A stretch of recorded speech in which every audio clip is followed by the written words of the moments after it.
안녕하십니까. 후후한의원 이정태 원장입니다. 이번 시간은 전립선염의 3대 증상이라는 주제로 강의를 진행해 보도록 하겠습니다. 전립선염은 특징적으로 3가지 증상을 갖고 있습니다. 첫 번째가 통증이고요. 두 번째가 소변 증상이고 세 번째가 성기능 증상입니다. 이 각각의 증상군에 대해서 상세하게 살펴보는 기회를 좀 가져보도록 하겠습니다. 자, 첫 번째는 통증 증상인데요. 이 통증 증상은 전립선 주변에 인접해 있는 5군데의 공간에서 주로 나타난다고 보시면 되겠습니다. 가장 대표적인 것이 바로 이제 회원부인데요. 이 회원부는 여기 고환하고 항문 그 중간 정도를 회원부라고 보시면 되겠습니다. 이 회원부의 바로 위쪽이 전립선 그 기저부하고 연결이 되는데, 그래서 전립선의 그 아래쪽, 여기 아래쪽이 염증으로 부어 있거나 또는 딱딱해져 있거나 그러면 요 주변으로 묵직하게 아픈 증상이나 불편감을 느끼게 됩니다. 그리고 이제 두 번째가 이제 하복부 통증인데요. 이 아랫배 쪽 있죠. 치골 쪽 바로 위쪽에 위치해 있는 요 부위, 요 아랫배 쪽이 통증을 호소하는 경우가 종종 있습니다. 근데 이 아랫배 통증은요, 구분할 게 좀 있습니다. 우리 장이 좋지 않았을 때도 이 아랫배 쪽으로 통증이 잘 나타나는데, 그거하고 좀 구분을 좀 해보면, 장이 나빠서 이제 통증이 있는 경우는요, 대체로 설사라든가 하는 이런 장의 문제를 기본적으로 증상으로 갖고 있습니다. 그 상태에서 하복부 통증만 갖고 있는 경우는 대개는 이제 장에서 유래가 되는 증상으로 볼 수 있는데, 이 전립선 같은 경우는 하복부뿐만 아니라 이 연관 증상들, 회원부라든가 그 주변의 통증들을 이제 같이 갖고 있는 게 일반적인 특징이라 볼 수 있고요. 그리고 설사나 이런 거 없이도 요 아랫배 쪽에 통증이 있을 수 있고, 주로 이제 당기듯이 아픈다거나 하는 이렇게 그런 특징들이 좀 있습니다. 그리고 이제 음경이 아플 수도 있습니다.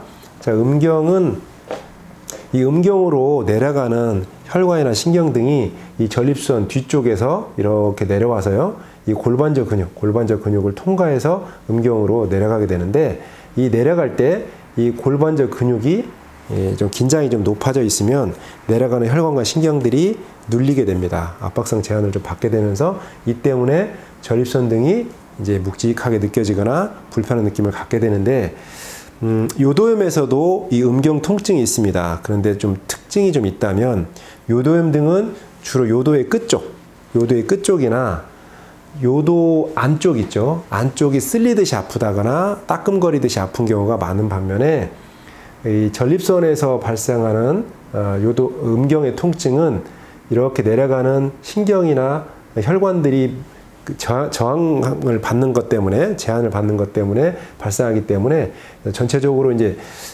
따끔거린다는 개념보다는 묵직한 그런 개념의 통증을 많이 호소를 합니다. 그리고 부위도 여기 그 앞쪽, 귀두 쪽보다는 여기 고환 뒤쪽에 위치해 있는 좀 안쪽의 음경이 묵직하게 불편한 느낌을 호소하게 되고, 요 음경 통증이 회원부 통증하고 이렇게 같이 병행되면서 나타나는 경우가 아주 많습니다.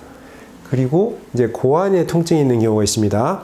고환에 통증이 있는 경우도 고환염에 의해서 발생하는 통증하고도 좀 비교해 볼 필요가 있는데, 그 고환의 염증이나 또는 부고환의 염증이 있을 때도 고환의 통증이 있습니다. 근데 이 경우의 통증들은 대개는 고환이 부었게 되고, 또는 고환이 이제 뻘겋게 붉어지면서 붓고, 그리고 발열, 열이 좀 올라와 있는 상태가 많습니다. 그래서 음경을 실제로 만져보거나 누르게 되면 음경이 심하게 통증을 호소하는 경우가 주로 이제 고환염이나 부고환염에서 발생하는 고환 통증의 특징인데요.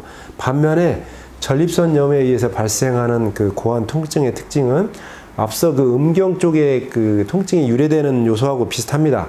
얘도 요 골반 안쪽에서 내려오는 음경으로 이동하는 혈관, 또 신경, 또 고환에서 여기 전립선 쪽으로 이행이 되는 정관의 부분들이 통과하는 부위가 눌려가지고 압박성 제한을 받기 때문에 요 자체가 아프다기보다는 이렇게 땡기듯이 아픈 경우가 많습니다.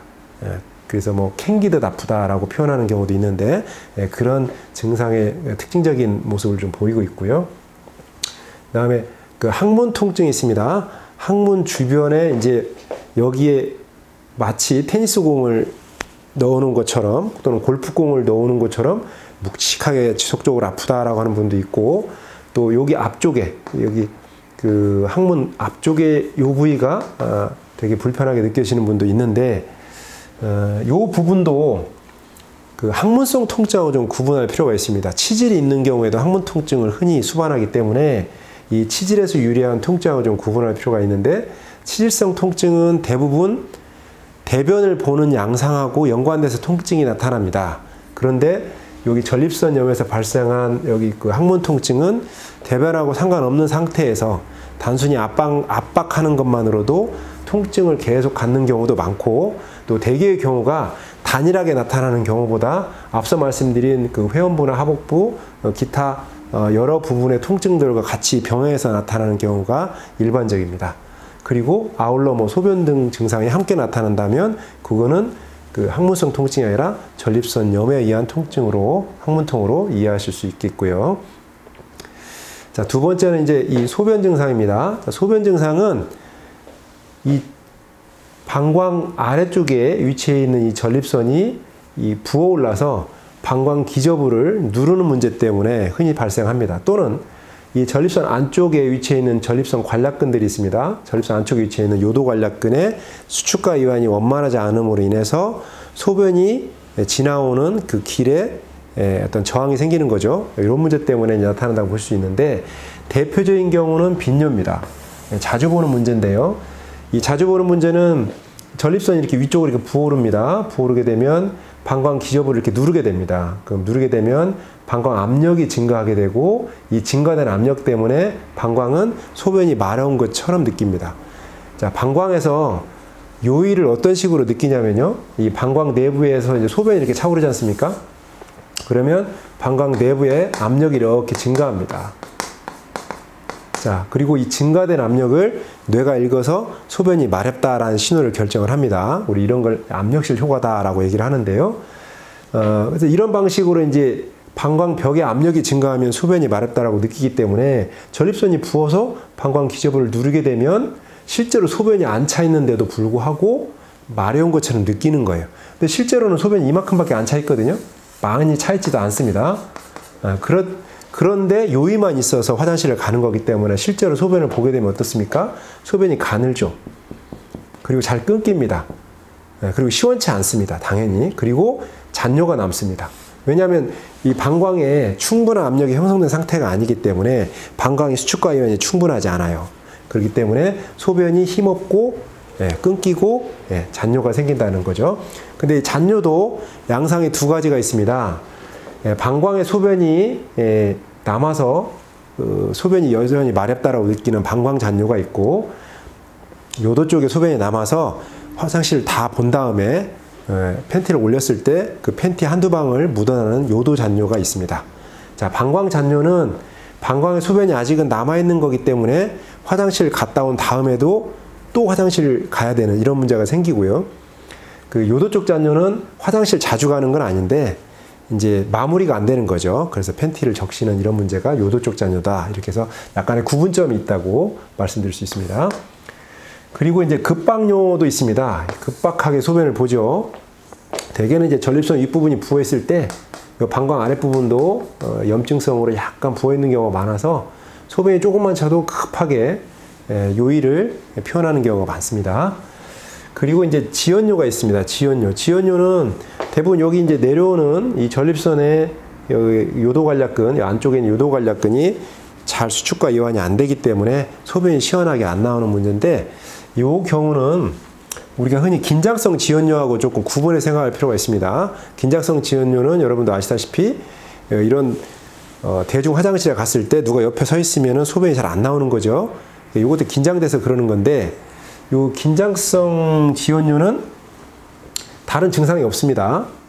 딱 소변 볼 때만 이제 긴장이 되고 한번 나오면 시원하게 보는데, 이 전립선염으로 인한 지연뇨는 소변량이 일단 적고 이렇게 가늘고 끊기는 이런 증상들을 같이 갖고 있는 게 특징이다. 이렇게 말씀드릴 수 있겠고요. 세 번째로 이제 성기능 증상이 있습니다. 성기능 증상은 발기가 약해지는 문제, 즉 발기부전 문제랑 또 사정이 빨라지는 문제, 조류증이 이제 나타날 수 있는데, 자, 발기가 나빠지는 문제. 자, 발기라고 하는 것은 음경으로 내려가는 음경 동맥의 혈관이 확장되는 현상인데, 전립선이 이제 염증이 생겨서 부어오르지 않습니까? 그러면 음경으로 내려가는 이 혈관하고 신경이 뒤로 통해서 사실 내려갑니다. 이렇게 이동을 하는데, 이동할 때 전립선이 이 후부에 있는 전립선이 부어버리면 내려가는 혈관을 공간적으로 이렇게 압박하는 문제가 생길 수도 있고, 또 여기 골반저 근육을 통과할 때 요 근육의 긴장으로 인해서 내려가는 혈관의 확장을 방해를 받을 수도 있습니다. 이런 문제 때문에 혈관이 확장되고 싶어도 확장이 충분하지 않기 때문에 발기 강직도가 제대로 형성이 이루어지지 않습니다. 그래서 단단한 조건이 충분하지 않아서 발기 어려움을 경험하게 되는 경우가 있고요. 이 경우는 대부분 전립선이 부어있던 양상들이 부종이 빠지고 가라앉으면 충분히 발기는 개선이 됩니다. 그 다음에 조루증. 조루증은 이 전립선이라는 곳이 실질적인 사정기관입니다. 정액을 이동을 시켜서, 원래 우리 사정이라고 하는 것은 한 번에 일어나는 게 아닙니다. 사실 두 과정으로 나뉘는데, 우리가 이제 이렇게 물리적으로 왔다 갔다 하면서 전립선을 자극을 하게 되면 정액이 이렇게 이동을 합니다. 전립선 요 공간으로, 여기 정구라고 하는 요 공간이 있는데, 요 공간에 전립선액도 차고, 또 위에 있는 정라액도 이제 이동해서 차오르게 되고, 마지막에는 이제 고안에 있는 정자가 이동해서 차오릅니다. 요 공간에. 그래서 요 공간에 우리 방광처럼 저장하는 과정이 있어요. 우리 저장하는 과정을 누정 과정이라고 하는데, 일단 저장된 상태로 이렇게 모아뒀다가 일정한 수준까지 딱 모아지면 그때 빵 하고 짜줍니다. 그게 바로 사정입니다. 그래서 원래 우리가 알고 있는 사정은 하나의 과정이 아니라 두 과정이거든요. 정액 이동시키고 저장된 다음에 일정 수준에서 쥐어 짜준다. 이렇게 이해하시면 되는데, 자, 이런 일련의 사정 과정이 일어나는 곳이 전립선인데, 이 전립선 후부에 사정신경들이 많이 분포되어 있습니다. 그런데 이 뒤쪽에 있는 전립선이 부어버린다거나 충혈되거나 딱딱해지면 약간만의 물리적 자극만으로도 금방 흥분하고 사정이 결정될 수밖에 없어요. 그래서 이런 문제 때문에 전립선이 붓거나 또 충혈되거나 해서 염증성 변화가 생기면 사정 주제를 굉장히 어려워질 수 있다라고 말씀드릴 수 있어요. 물론 이 경우는 2차적으로 나타나는 문제이기 때문에 이 전립선이 충분히 예전의 모습으로 회복이 된다면, 말랑하고 부드러운 조건으로 회복이 된다면 당연히 개선이 됩니다. 네. 그래서 이제 이런 세 가지 증상군들이 이제 전립선염의 주요한 증상군들인데, 이 증상군들이 반드시 모두가 나타나지는 않습니다. 그러니까 뭐 통증 증상만 하나만 나타날 수도 있고요. 또 소변 증상만 하나만 나타날 수도 있습니다. 때로는 이 두 가지가 모두 한꺼번에 나타날 수도 있습니다. 그리고 대개는 이런 요소랑 아울러서 성기능 증상이 이제 나타나는 경우가 있습니다. 이 성기능 증상은, 통증이나 소변은 대부분의 전립선염에서 둘 중에 하나는 반드시 나타나는 게 일반적인데, 이 성기능 증상은 안 나타나는 경우도 많습니다. 대개의 전립선염 환자 중에서 한 10%에서 20% 내외의 경우에서 이 성기능 증상까지를 동반한다고 합니다. 그렇기 때문에 이 성기능 증상은 없을 수도 있다. 이렇게 말씀드릴 수 있고요. 그리고 이제 보통 전립선염을 치료하게 되면 이제 이런 일련의 과정들이 전립선의 변화와 더불어서 자연스럽게 단계적으로 증상군들이 나뉘어서 회복하는 게 일반적입니다. 자, 오늘은 전립선염 증상을 한번 살펴보는 기회를 가져보도록 했습니다.